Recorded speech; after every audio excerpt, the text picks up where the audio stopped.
The last thing the overseer said before it sealed the cargo bay was this: Designation 77 Kale. You have been assigned to Transit Corridor Null Merbius. Your projected survival duration is 11 of your planetary rotations. We consider this sufficient for the data we require. I didn't answer. There was nothing to say that the overseer would understand. The bay door closed with a sound like a continent shifting. Darkness. Then, slowly, the amber emergency strips along the floor blinked on, casting everything in a color that reminded me of old photographs, the kind that age into warmth whether the moment deserved it or not. I sat down on the supply crate they'd left me and took stock. The cargo bay was roughly 12 meters by 8. Standard veil construction. Everything was standard veil construction, because the collective had decided several centuries ago that variation in infrastructure design was a maintenance inefficiency, and had standardized every surface area, ceiling height, bolt head size, and floor panel thickness across their entire network. It was an approach that produced extremely maintainable infrastructure and absolutely no ambience. The walls were gray composite. The floor was gray composite. The ceiling was gray composite with amber emergency strips running in parallel lines that made the space feel like the inside of a shipping manifest that someone had thought to light. I noted 2 ventilation ducts, 1 air reclamation unit, 1 emergency water tap locked, but lockable was different from empty, 1 emergency fire suppression system, and 1 wall panel that was bolted rather than latched. I noted those things because Vasquez had taught me to take inventory, and because the habit had gotten into my bones deep enough that I did it even in cargo bays where I had been sent to die. 11 days. They'd given me 11 days because that was how long they calculated a human could survive on the rations packed into that crate, alone, in the transit corridor they decided to use as a disposal mechanism. I'd been a nuisance to the Veil Collective for 7 years. I'd filed 340 formal objections to their classification of transit corridor, Null Merbius, as a stable dimensional irregularity of negligible consequence. I'd cross-referenced their own survey data, found the 11 errors in their topological modeling software, and submitted a 900-page technical brief arguing that what they thought was a stable anomaly was actually an expanding recursive loop that would eventually consume half the transit network, and with it, the 17 colony hubs the network served. They had read my brief. Then they'd assigned me to live inside the anomaly until I died, which they estimated at 11 days, and filed the results as a closed research project.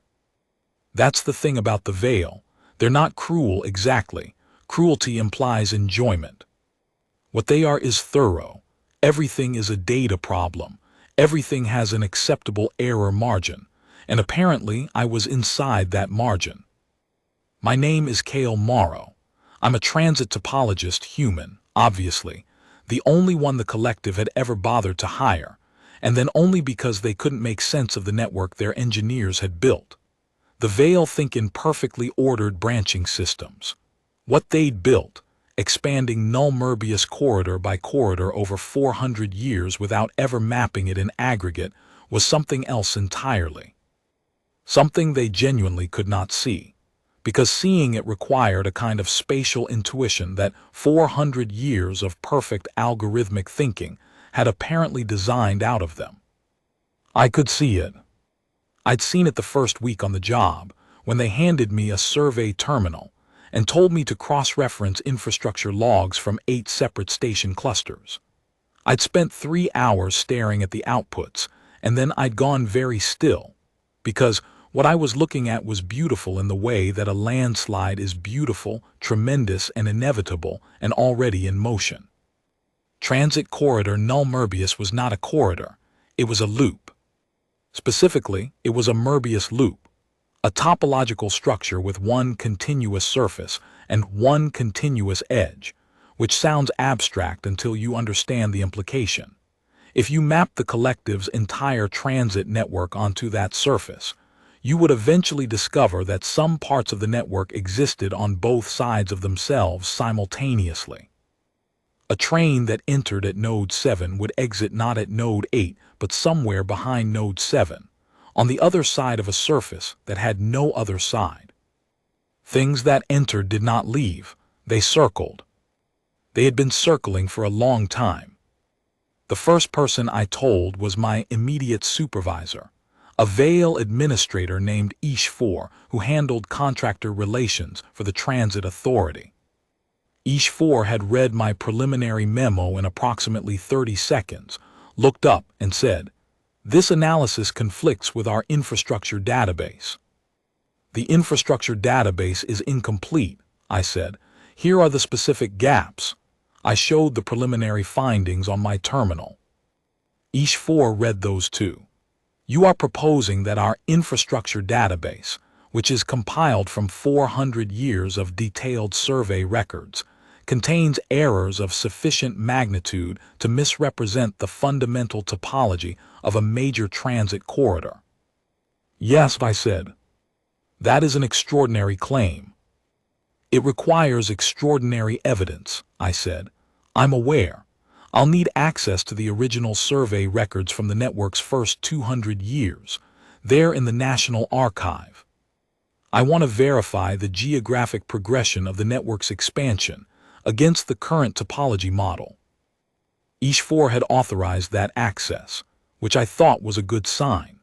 I spent 6 weeks in the archive, reading 400-year-old survey logs written in engineering notation that had evolved 3 times since, cross-referencing each junction installation against the master topology, and building what was, as far as I could tell, the first aggregate map of the entire network's construction history that had ever been compiled.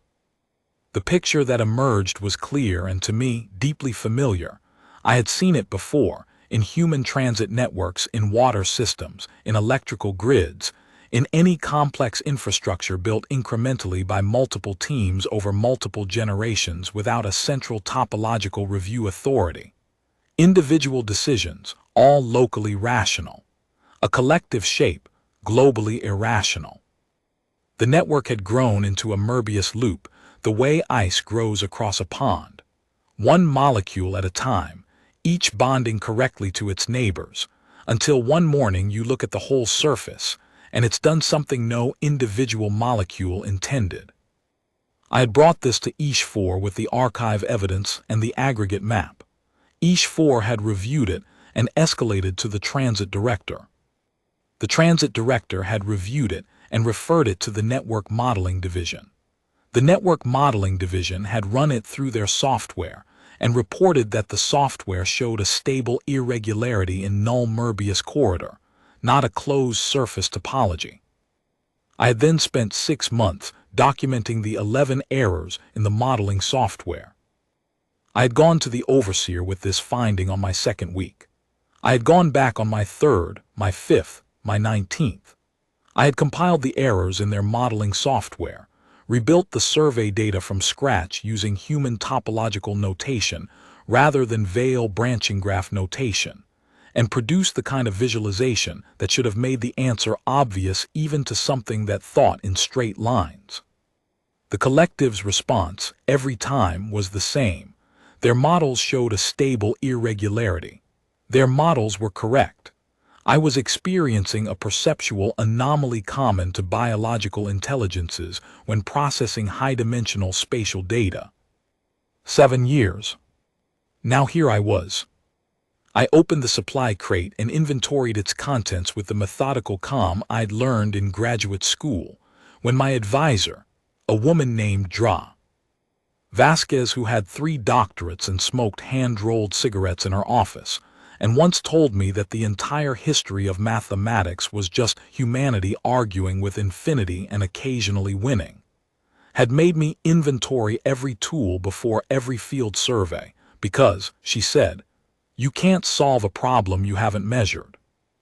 The crate contained 14 meal packs adequate, 2 liters of potable water with a reclamation filter that could theoretically stretch it to 30 liters better than adequate, A survey terminal, old model, with a cracked casing and about 40% battery, interesting. A thermal blanket, a light source, a medical kit containing things I hoped I wouldn't need. And at the very bottom, something the Veil either hadn't noticed or hadn't thought mattered. A full-spectrum environmental scanner, military grade, the kind that could read magnetic field gradients, thermal variance, gravitational microdifference, and half a dozen other metrics that their survey terminals couldn't touch. I held the scanner for a long moment. "Well," I said to the empty amber-lit cargo bay, "let's see what you actually look like." The first thing I did was what any engineer does when they're dropped into an unknown system. I mapped what I could see. The cargo bay opened onto a transit corridor, one of the collective's standard designs: hexagonal cross-section, gray composite walls, magnetic rail running along the lower third of the floor for the automated freight cars that moved through this section. The rail was live. I could feel the faint hum of it through the soles of my boots. That meant the power grid was active, which meant the network's central routing system was still feeding current to this branch, which meant, and this was the part that made me sit down on the floor of the corridor right there and stare at my scanner readout for a full minute, the network thought this branch was occupied. It was sending trains. I hadn't seen any. The corridor stretched in both directions into the kind of darkness that's specific to underground spaces. Not true darkness, just the absence of anything warm, the darkness that makes you aware of rock and distance and the weight of things above you. But the rail was live, and according to the scanner, magnetic field gradients consistent with a high-mass transit vehicle were cycling past this location approximately every 19 minutes. A train was running through here, I just couldn't see it. I had 11 days and a full-spectrum scanner. I had been right about the topology and sentenced to die for it. I was underground, alone, in a space that my employers had classified as a stable anomaly, and that I had classified, after 7 years of increasingly desperate argument, as an expanding recursive doom. I opened my survey terminal, pulled up the last topological model I'd built before they locked my access, and started working. The model I'd built was good. I knew it was good because Vasquez had trained me to build models the way you build a proof, not to be right, but to be unfalsifiable. Every assumption documented, every data source cited, every place where I'd been forced to extrapolate clearly labeled so that if I was wrong, someone after me would know exactly where I'd gone wrong and why. She used to say that the only honest thing a mathematician could do was show their work, because showing your work meant that even if you were wrong in a way that someone else could fix. I had 11 days. I was going to show my work. The scanner was giving me real-time data that no one had collected before, because no one had been inside null Möbius with equipment this sensitive. I started logging. Magnetic gradients, thermal variance, the faint gravitational shimmer that the scanner detected every 19 minutes, the ghost weight of the train. I logged all of it, built it into the model, and watched the model shift as new data filled in the gaps. By the end of the first day, I had confirmed what I'd suspected. The corridor did not go in two directions. It went in one direction. The darkness to my left and the darkness to my right were the same darkness.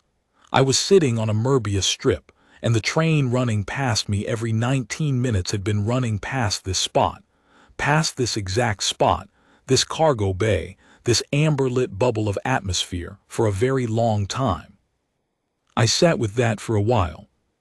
Then I ate a meal pack, drank some water, and thought about what it meant to have been right about something for 7 years, and to now have proof inside the very system you'd been warning about. There were things in this network. The scanner was detecting biological mass signatures in the periodically cycling train. Not Veil read differently. Their biology was silicon adjacent.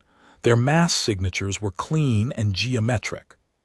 These readings were organic in the messy, inconsistent way of things that had been alive for a long time, in the absence of proper nutrition. Survivors. There were survivors in the train. The 43 biological signatures cycled past me 3 more times while I worked through the implications. I marked each pass, 19 minutes between them, consistent, clockwork. Whatever was inside that train, they were on a schedule. The network thought they were on a schedule. The network was doing its job perfectly. That was the thing that had taken me so long to get the overseer to understand. There was nothing wrong with the network. The network was functioning exactly as designed. The problem was that the design had outgrown the designer's ability to model it. 400 years of adding lines and junctions and crossovers, each individually rational, each locally consistent, had produced something that was globally irrational in a very specific topological sense. No single engineer had done anything wrong. No single decision had been a mistake. The mistake was accumulated, the kind that only appears when you step back far enough to see the whole shape. The Veil, as a civilization, did not step back. They optimized locally, perpetually. Their administrative system was a masterpiece of incremental refinement. The problem with incremental refinement over long enough timescales is that you can refine yourself into a corner you didn't see coming because you were too close to each individual step to notice the direction you were traveling. I had tried to explain this to the overseer using visual models, using data projections, using the 11 specific mathematical errors I had identified in their modeling software. I had tried to explain it using analogies. At one point, I had made a physical model from spare cable insulation, twisting it into a Möbius strip, and walking the overseer through the topology by tracing a line along the surface with my finger, and the overseer had watched me do this and said, "This model does not correspond to any known network configuration in our infrastructure database." "That's because your infrastructure database doesn't model this correctly," I had said. "Our infrastructure database is comprehensive," the overseer had said. "Your infrastructure database cannot represent closed surface topology because it was built on branching graph notation which assumes all surfaces are open," I had said. The overseer had thanked me for my time. I had gone back to my office and updated my objection log. Now I sat on the floor of a cargo bay with a scanner that could actually see what was happening, and I logged everything. Because documentation was the only tool that outlasted the person holding it. If I died in here, if the 11 days came and went, and the collective sent someone else in to retrieve my remains and close out the research project, I wanted them to find the most complete field survey ever conducted of a topological anomaly, with every reading dated and timestamped and cross-referenced, every conclusion supported by data, every methodology explained in enough detail that someone else could reproduce the results. I wanted there to be no way to misread what I had found. I spent day 2 figuring out how to stop the train. This is the thing about topology that people who haven't spent their lives thinking about it tend to miss. It's not about shapes, it's about relationships. Topology doesn't care what something looks like. It cares about what connects to what and how many times, and whether you can continuously deform one configuration into another without tearing anything. The Möbius strip's famous property, one side, one edge, is only remarkable because our intuition tells us that surfaces have 2 sides. Topology says, "Does it though? Show your work." The network I was inside had been built by engineers who thought in branching trees. Every junction was a branch point. Every branch point had a parent and children. The system was designed to be hierarchical, navigable, discrete. What they had accidentally created by expanding it without ever aggregating the map, by adding junctions and corridors and loops over 400 years without anyone doing the topological audit that would have caught this, was a system where the hierarchy had folded back on itself. Not broken, folded. The train that was running on this loop wasn't lost. It was on the network. It was exactly where the routing system thought it was. The routing system was just working with a map that had one more dimension than the engineers had modeled, which meant the routing system could still be talked to. I found the network access terminal on the third wall panel of the cargo bay, behind a cover that had been bolted shut, not locked, bolted, which the Veil would have done because they considered this section inactive and didn't want interference with the anomaly study. I had a multi-tool in my medical kit. 20 minutes later, I had the panel open and the terminal live, running on the same grid that was powering the rail. The terminal spoke Veil routing language, which was an elegant but deeply constrictive syntax designed for a hierarchical branching system. You could not, in standard Veil routing language, instruct a train to stop at a location that the system did not believe existed as a valid stop. The cargo bay I was in was not a valid stop.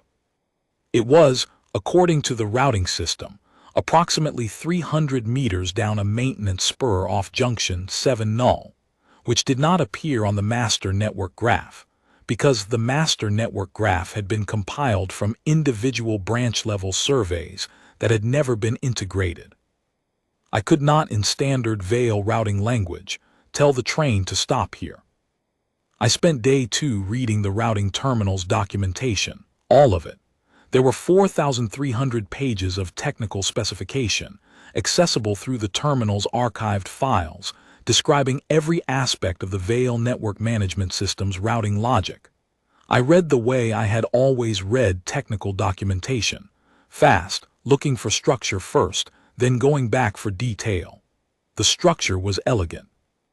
The routing language was designed for a hierarchical system and executed that design with the kind of mathematical precision that the Veil did better than anyone. Every branch point was uniquely addressed. Every path was defined by its entry and exit nodes. Every maintenance state was a valid system state with a corresponding protocol. The gap, the place where the system's design assumptions parted from physical reality, was exactly where I expected it to be. On page 1847, in a section describing how the routing system modeled network topology, all network segments are defined as open curves between two terminal nodes. Closed curve geometries are not supported in current network topologies and are excluded from routing consideration. There it was, that one sentence. Written, I imagined, by an engineer 400 years ago who had simply never encountered a reason to model closed curves, because the network they were designing didn't have any. In the century that followed, and the one after that, and the two after that, every engineer who worked with this system had worked within those assumptions, because the assumptions were in the documentation, and the documentation was comprehensive, and the system worked.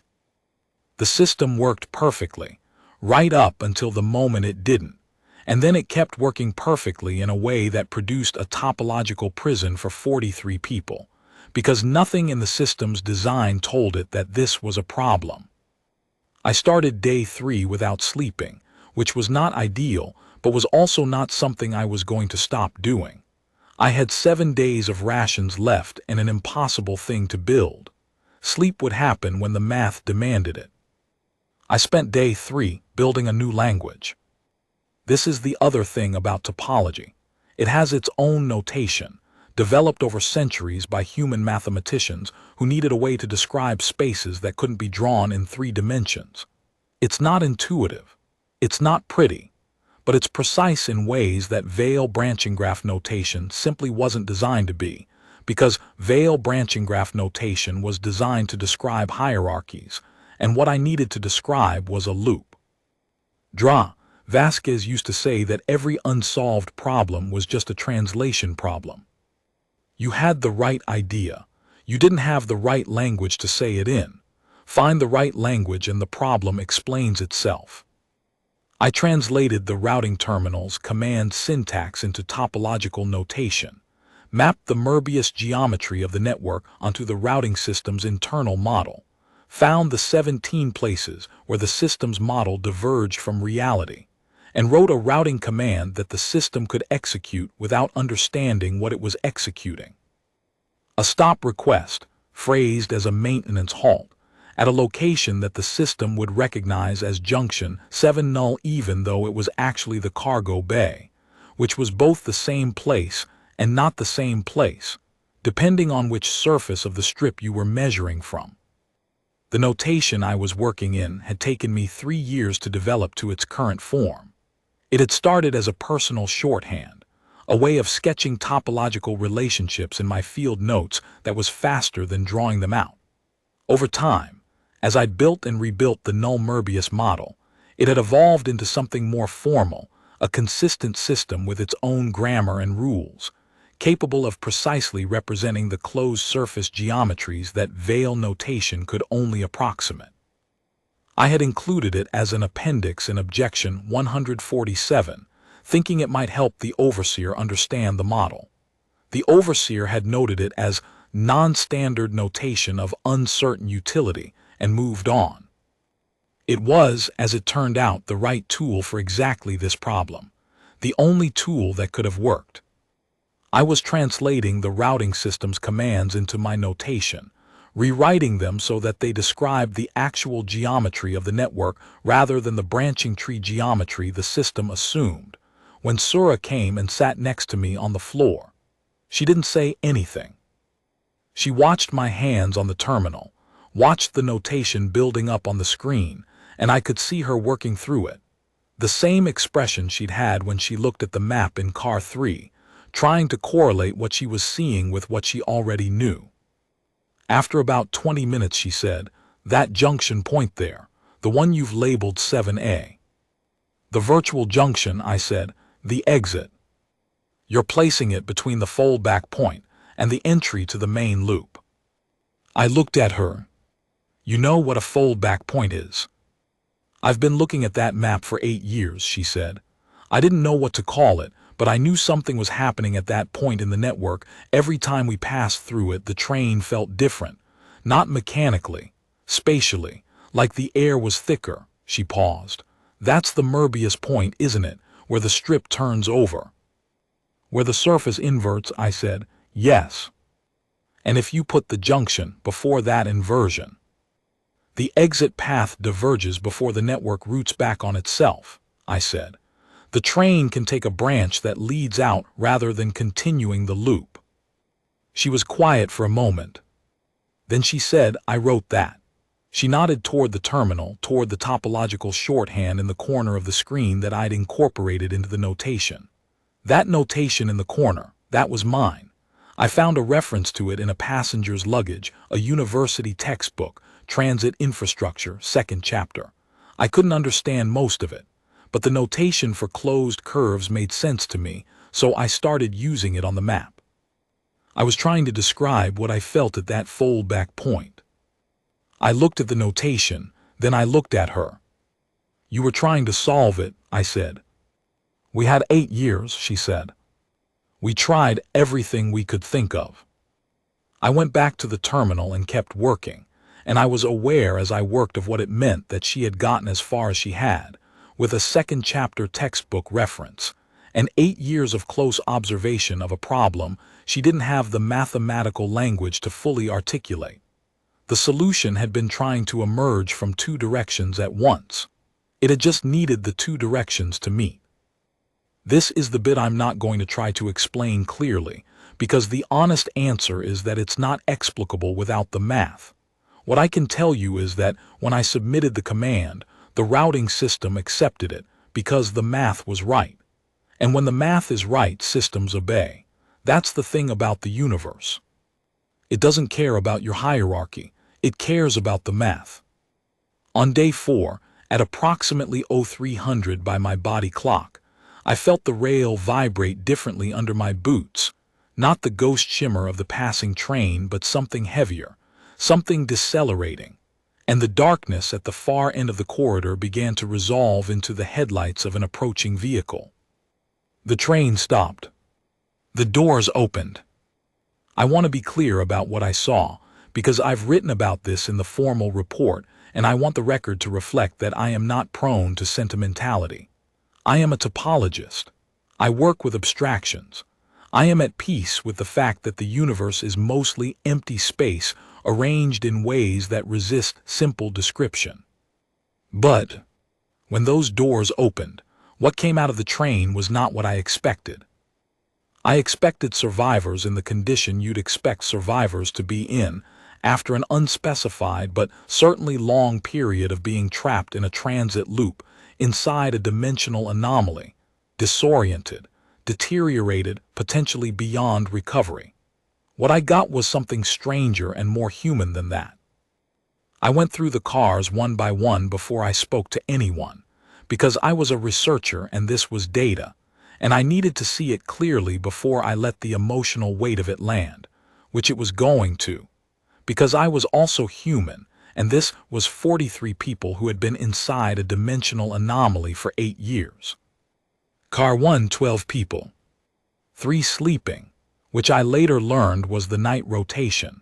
They'd maintained a sleep schedule for 8 years, 2 groups alternating, because Sura had told them on the first week that if they let the schedule slip they would lose track of time, and losing track of time was the thing most likely to break them psychologically. Car 1 had the water reclamation unit, a beautiful piece of improvised engineering built from the train's air circulation system, the interior climate control housing, and approximately 40 meters of copper core cabling that had been carefully stripped from non-essential lighting circuits throughout the train. It collected atmospheric moisture from the temperature differential between the tunnel and the interior and produced about 3 liters a day. 3 liters for 43 people. They had learned to be very precise about hydration. Car 2, the farm. 8 people in this car, tending 3 long cultivation trays that ran the length of the seating area, the seats themselves having been removed and stored in the corridor between cars. The trays held a dense mat of bioluminescent fungus, pale blue-white, casting the car in an underwater light that was somehow more comfortable than the amber emergency strips. 2 of the 8 farmers were children. 2 children. I stopped when I saw them and stood in the car doorway for a moment without moving. A girl and a boy, both between 8 and 10 by appearance, who had been between 1 and 2 years old when the train disappeared. They had grown up in here. They did not know a life outside of it. They looked at me with the calm, frank curiosity of children who had never been trained to be afraid of strangers, because in a community of 43 people there were no strangers. One of them, the girl, pointed at my scanner and said something in a Creole language that I later learned was a mix of Vale trade dialect, 2 human languages spoken by passengers on the train, and vocabulary that had been invented by the community itself over 8 years to describe things they needed words for that no existing language had covered. Car 3, the workshop. This was where the real ingenuity lived, Sura's domain, as I would learn. Salvaged components from throughout the train, organized with a precision that would have been impressive in a proper machine shop, laid out on work surfaces that had been constructed from seat panels, corridor panels, anything flat and stable. There was a lighting repair kit. A set of tools that had been assembled from items passengers had been carrying when the train disappeared. A contractor's multi-tool. A child's building set whose pieces turned out to be useful for fine mechanical work.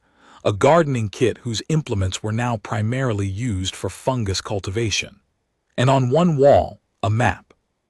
It was the thing that stopped me. A map of the tunnel system, hand-drawn on the reverse side of what appeared to have been several cargo manifests, pieced together into a continuous sheet and fastened to the wall. It was a branching map, Vale notation, the only thing they'd had reference materials for, but with annotations in a dozen different hands, cross-outs and corrections and question marks.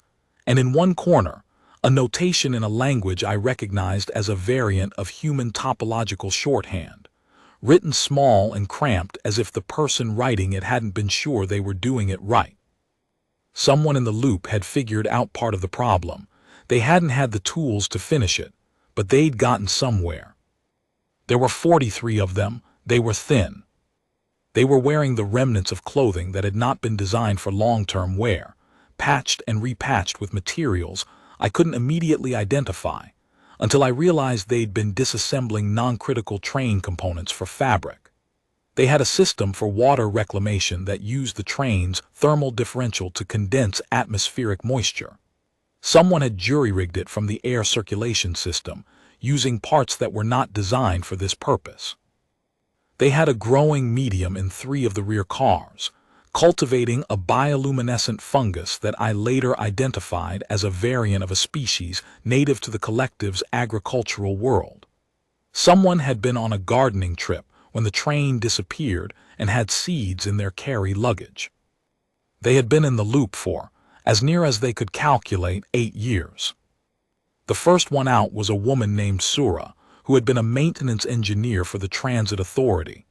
She stepped onto the platform of the cargo bay, looked at me, thin, human, sitting on a supply crate with a scanner in one hand and a terminal in the other, and said, in veiled trade dialect, "Did you stop the train?" "Yes," I said. She looked at me for another moment, then she said, "How?" I showed her the notation on my terminal. She studied it for longer than I expected, then looked up with an expression I recognized. It was the expression of someone who has been trying to solve a problem for a very long time and has just seen the frame that makes the answer visible. "You mapped it differently," she said. "Their notation couldn't describe the geometry," I said, "so I built notation that could." She sat down on the floor of the cargo bay, right there, and put her face in her hands. Not in grief. I've seen grief. This was something else, the particular release of a person who has been holding a problem at arm's length for so long that, when the solution arrives, it comes out of them like a breath they didn't know they were holding. "We could hear trains," she said from behind her hands. "Other trains. Sometimes we would slow, we knew we were slowing, we could feel it, and we'd stop at stations. Empty stations. And then we'd start moving again. We tried to get out." She lifted her face. Her eyes were dry. "We couldn't. The doors wouldn't open at those stops. We didn't know why." I knew why. The routing system thought those were phantom stops, maintenance points, not valid exit nodes. The doors only opened at valid exit nodes. The system had been faithfully shuttling 43 people around a topological loop for 8 years, stopping at stations, keeping the lights on, because as far as the network was concerned, this was a fully functional transit run. The train was exactly where it was supposed to be. "You're out now," I said. She looked at me. Are you sure?" I held up the scanner. "I'm mapping. Give me a few minutes." The thing is, stopping the train was the easy part. Getting everyone out of a topological anomaly is a different problem. Stopping the train had changed its state in the routing system. It was now flagged as a maintenance halt at junction 7 null, which meant the system was waiting for it. Which meant if I could translate the cargo bay's location correctly, I could route the train to a valid exit node rather than back into the loop. But the loop was still there. The geometry of the network hadn't changed. If I simply released the maintenance halt, the routing system would send the train back onto the Möbius strip, because that was the path it knew. I needed to give it a different path. The survey data I'd collected over 4 days was the foundation. I had mapped the actual geometry of the anomaly in more detail than anyone had ever managed, because I'd had 4 days in situ with a military-grade scanner and nothing to do but work. I could see the loop clearly, the single continuous surface, the point where the network folded back on itself, the 11 junctions that the collective's models had flagged as stable irregularities, and that were actually the structural nodes of the Möbius geometry. If I could insert a new junction, a virtual junction, a routing instruction that told the system there was a branch point where there currently wasn't one, I could create an exit path that diverged from the loop before the foldback point. The train could take that branch. The branch would lead out. This would require writing a routing patch complex enough to convince the collective's network management system, which was not designed to accept external modifications and would reject anything that violated its internal consistency checks. that the new junction had always been there and was simply undocumented, a legacy installation that had fallen off the maintenance logs. I had approximately 43 people watching me work, split between the cargo bay and the first 3 cars of the train, and I want to be honest about what it felt like to sit there with the terminal in my lap and the scanner running, and know that if I got the math wrong, the routing system would reject the patch and reroute the train, and these 43 people would go back into the loop, possibly forever. It felt like every graduate exam I ever took. It felt like the first time I submitted a paper and waited for the reviews. It felt like standing in front of the overseer for the 7th time in 7 years with documentation that should have been sufficient and watching it get dismissed. It felt, specifically, like the moment before you show your work, before you put the proof down on the page and commit to it, before you accept that being right isn't enough. You also have to be right in a way that the system you're working with can receive. I showed my work. 6 hours. I cross-referenced every junction in the affected network segment, every power routing table, every maintenance log the system had generated for junction 7 null over the past decade. I built the virtual junction from the inside out, not an external addition but a documentation entry, a repair of the omission that had allowed the anomaly to grow. I framed it not as a new thing but as a correction. This junction exists. It has always existed. It was incorrectly omitted from the network graph in a legacy survey. This patch restores its proper documentation. The network management system reviewed the patch for 11 minutes. I know because I counted. It accepted it. The routing system updated. The virtual junction appeared in the network graph. The train at maintenance halt junction 7 null was queried for its next scheduled stop. I submitted the updated route. Junction 7 null to virtual junction 7A, newly documented, to main line north hub to exit platform 7. The train's routing computer accepted the route. I went into the first car and told everyone to find a seat and hold on. The trip to exit platform 7 took 22 minutes. I know because I sat on the floor of the aisle and watched the scanner the whole way, logging the network topology as we moved through it, because if I was going to file a report, this was going to be the most complete topological survey of null Möbius ever conducted, and I was not going to waste the opportunity. Sura sat across from me and watched me work without saying anything for the first 15 minutes and then said, "You were sent here to die." "I was assigned here," I said. "The collective doesn't frame it as execution. It's a research project." "What's the research?" "How long a human can survive in a topological anomaly." She was quiet for a moment, and instead you solved it.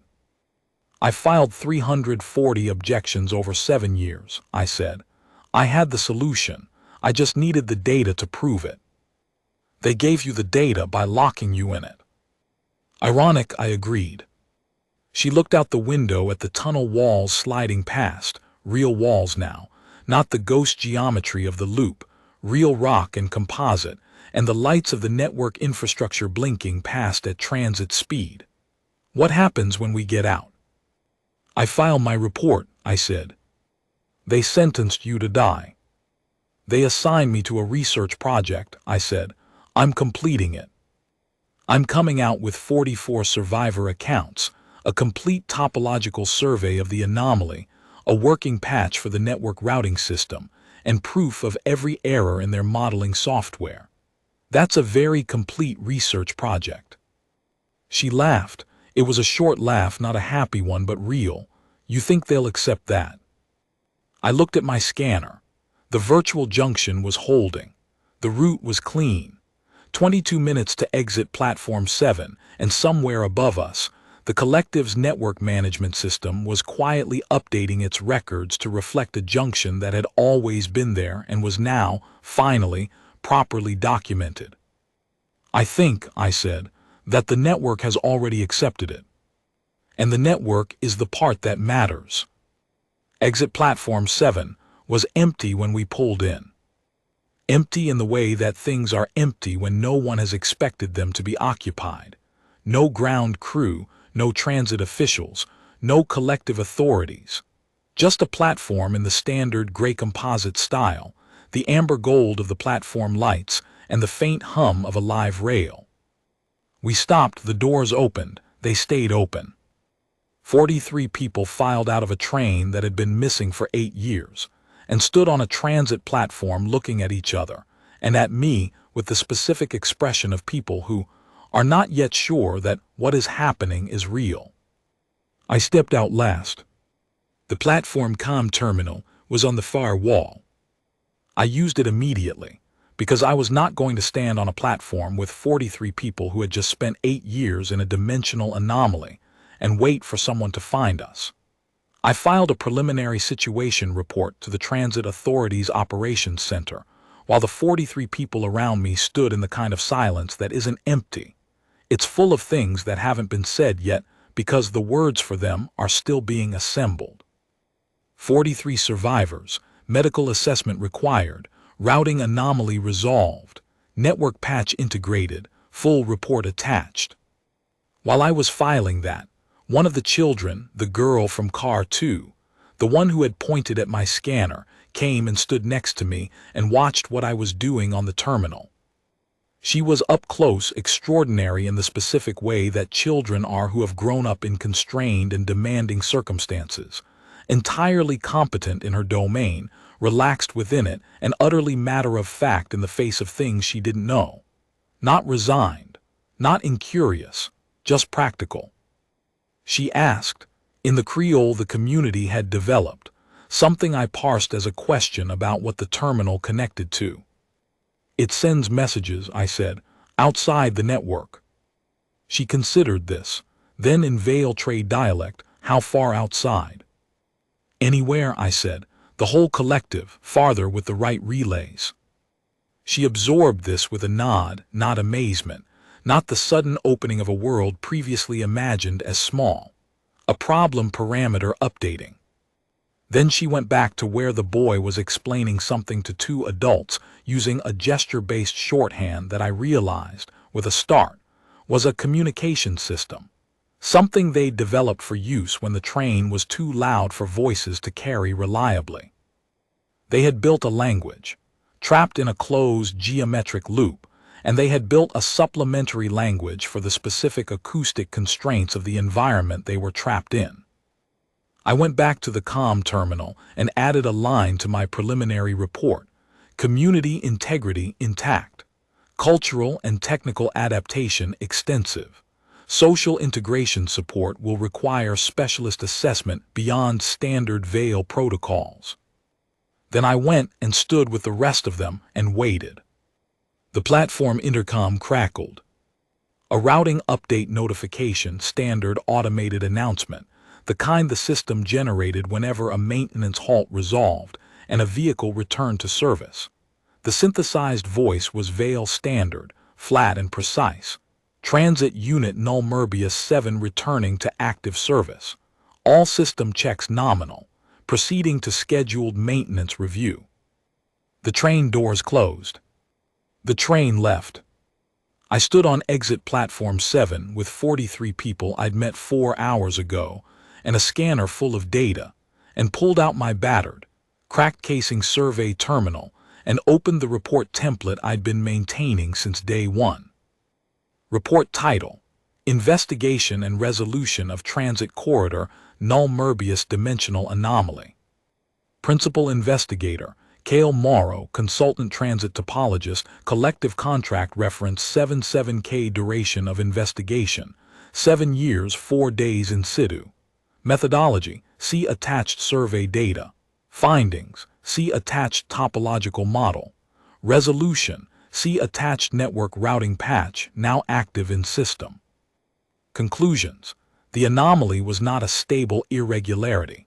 It was a Merbius loop created by uncoordinated network expansion over 4 centuries, rendering transit corridor Null Merbius a topologically closed surface. Resolution required a routing patch implemented from inside the anomaly, using topological notation capable of describing the geometry accurately. Patch is now integrated into network management system and will prevent recurrence. 43 personnel recovered from the loop, all surviving, requiring medical assessment. Full survivor accounts attached. Recommendations. The collective's network modeling software requires immediate update to incorporate topological notation capable of detecting closed surface formations in transit networks. The 11 modeling errors previously documented in objections 1 through 340, submitted 2347 through 2354 gal-cal, are confirmed. Correction is required before further network expansion. I looked at the terminal for a moment. Then I added one more line. Note, the collective classified this investigation as a death sentence. It was, in fact, a research project. Both statements were intended. Only one was accurate. Sura had been standing behind me, reading over my shoulder. She said, "Do you think they'll actually change the software?" "The patch is already running," I said. "The network accepted it. Every future expansion will route through the corrected model. They can ignore my report. They can't undo what's already integrated." I sent the report. The terminal blinked. Transmission confirmed. Somewhere in the Veil Collective's administrative architecture, 340 rejected objections received a status update. Closed. Resolution filed. I want to tell you what happened next, because the story that people tell about this, and they do tell it. Apparently, human topologist solves anomaly the collective used as an execution chamber, is the kind of thing that travels, usually ends on exit platform 7 with a dramatic send of the report, which is satisfying as an ending but doesn't quite capture what actually happened, which was considerably less dramatic and considerably more like every other day of my working life. What happened was, we waited for someone to come. The platform had a public comm terminal.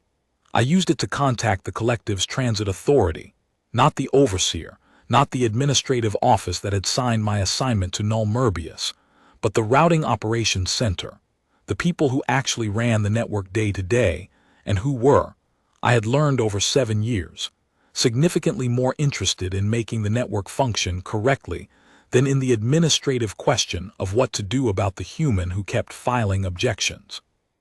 The operations center picked up immediately, because my report had already hit their system through the routing patch integration. The operator, a Veil technician named something that I rendered phonetically as Ish7, spent approximately 40 seconds reading the summary, and then said, in a tone I can only describe as professionally agitated, "You routed a transit vehicle out of junction 7 null using a virtual junction." "I did," I said. "The junction is showing in our active system now." "It should be. I integrated it." "That junction is not in our approved infrastructure map." "It's in your approved infrastructure map now," I said. "The patch added it. Check your maintenance logs. You'll find it documented as a legacy installation that was omitted from the network graph in a survey from 412 years ago." There was a pause. I could hear the sound of Ish7 pulling up the maintenance logs.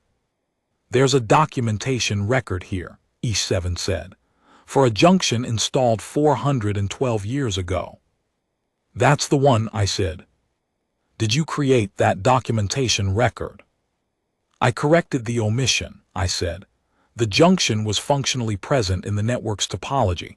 It simply wasn't documented. Undocumented infrastructure is a maintenance liability.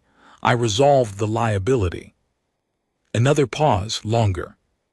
"You resolved a documentation liability," Ish7 said. "Correct. By inserting yourself into a dimensional anomaly, mapping the network topology from the inside, and filing a routing patch through an unauthorized maintenance terminal."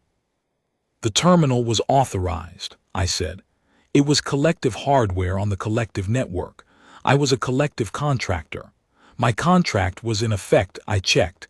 It runs for another 11 days. The collective's own records will show that I was on active assignment during this investigation." The longest pause yet.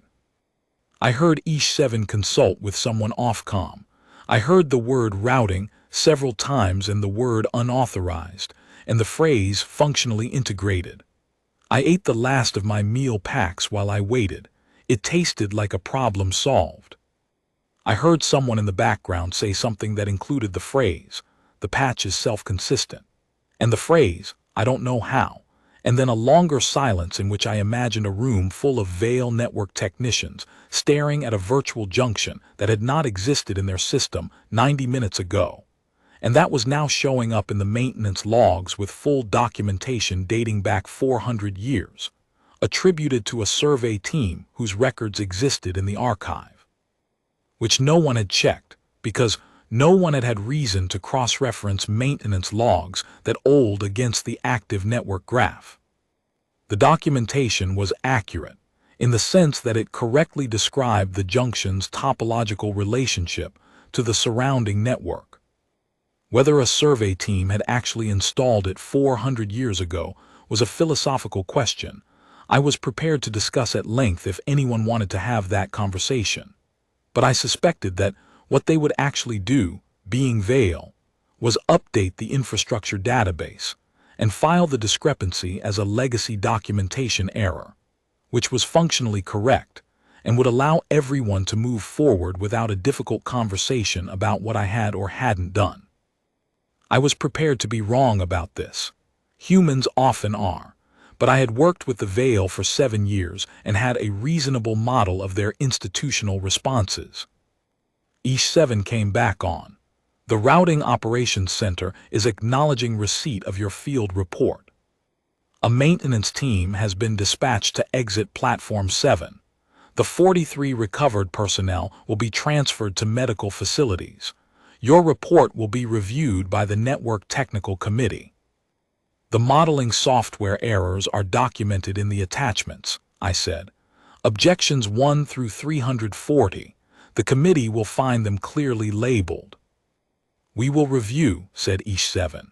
And then, in a tone that I had never in 7 years heard from a Veil administrator, something uncertain, something that wasn't quite anything I had a word for tomorrow, the topological model you submitted, the notation system. Yes. We don't have software that can read it. I know, I said. I'll need to write you a converter. Give me a few days. The medical team arrived 40 minutes later.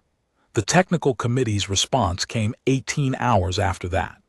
The modeling software correction took me 3 weeks, working with a team of Veil engineers who were, to their considerable credit, genuinely interested in understanding the error rather than managing it. The software patch was integrated into every network management system in Veil space within 6 months. The Möbius anomaly was the only one they found, but the corrected software identified 4 other sections of the network where uncoordinated expansion over centuries had introduced topological complexities that, while not yet Möbius level, were trending in that direction. I fixed those too. My contract was renewed. Not as a consultant, as a permanent staff member of the Network Technical Division, with a mandate I wrote myself. Topological audit of all current and future expansion plans, using the notation system I developed in the cargo bay of Junction 7 null over 4 days of a sentence that was supposed to kill me. Sura became my deputy. She had been before the loop, a maintenance engineer. After 8 years of keeping 43 people alive in a transit anomaly using jury-rigged bioluminescent fungus farms and jury-rigged water reclamation and jury-rigged repairs to everything the train's normal maintenance cycle couldn't handle, she was the most practically skilled systems engineer I had ever met. She understood failure modes in ways that came from having lived inside them. She once told me, about a year in, that the worst part of the loop hadn't been the isolation or the uncertainty or even the fear. It had been knowing something was wrong and not being able to make the people who could fix it understand what was wrong. The train stopped at stations. The train was on the network. The train was being ignored because the system said it was fine. I know how that feels, I said. "I know you do," she said. "That's why you came in after us." I didn't correct her. I had been sent in to die, not to rescue. What I'd done was what I'd always done. Worked the problem because the problem was there and I had the tools and the notation to address it, and because Vasquez had told me in a smoke-filled office at the beginning of my career that the only honest thing a mathematician could do was show their work. You show your work, even when no one is watching. Especially when no one is watching. 3 years later, I received a formal communication from the Veil Collective's Administrative Oversight Division regarding the original assignment to Null Merbius.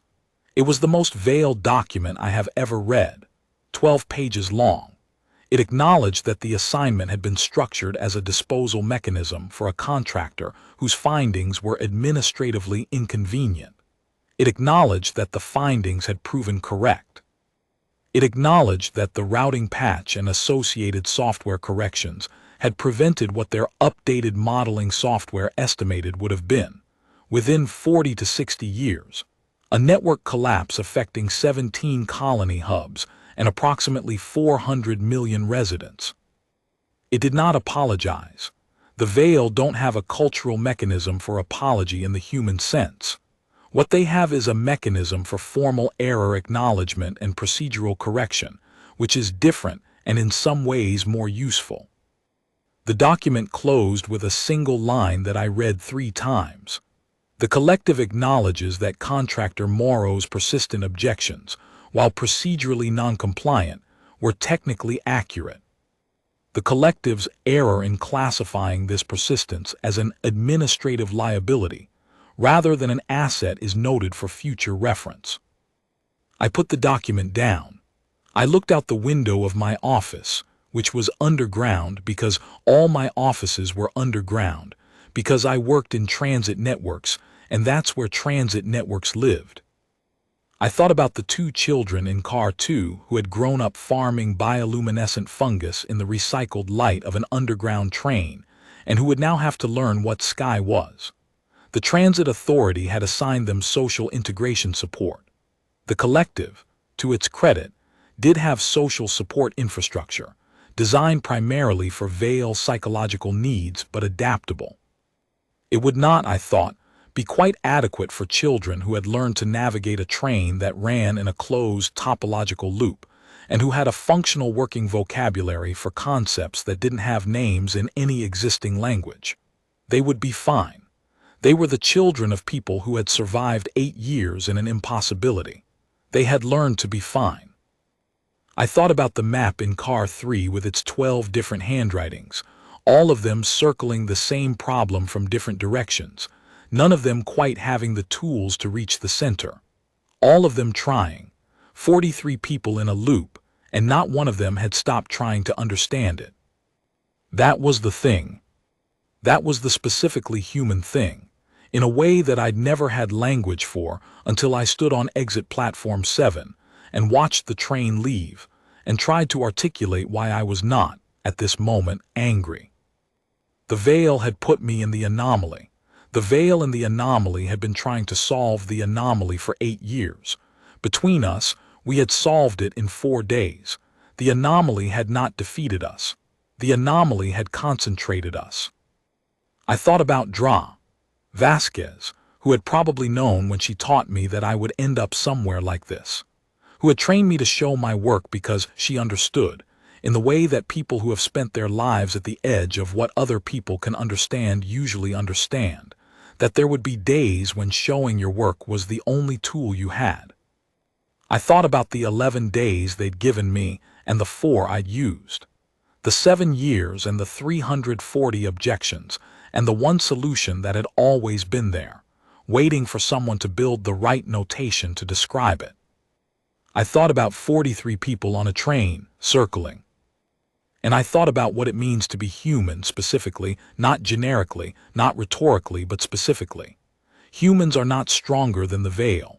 We are not faster, not more durable, not more efficient, not better at the branching tree analysis that underlies collective administrative thought.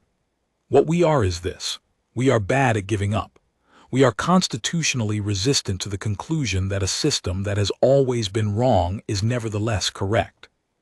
We will sit in cargo bays for 11 days with broken terminals and military-grade scanners and build new notation systems from scratch, because the alternative is accepting that the problem is unsolvable, and we are not good at accepting that. The collective had put me in the anomaly to stop me from being a problem. Instead, they had put me exactly where the problem was. I filed the acknowledgement of the Oversight Division's communication. I noted it for my records. I went back to work.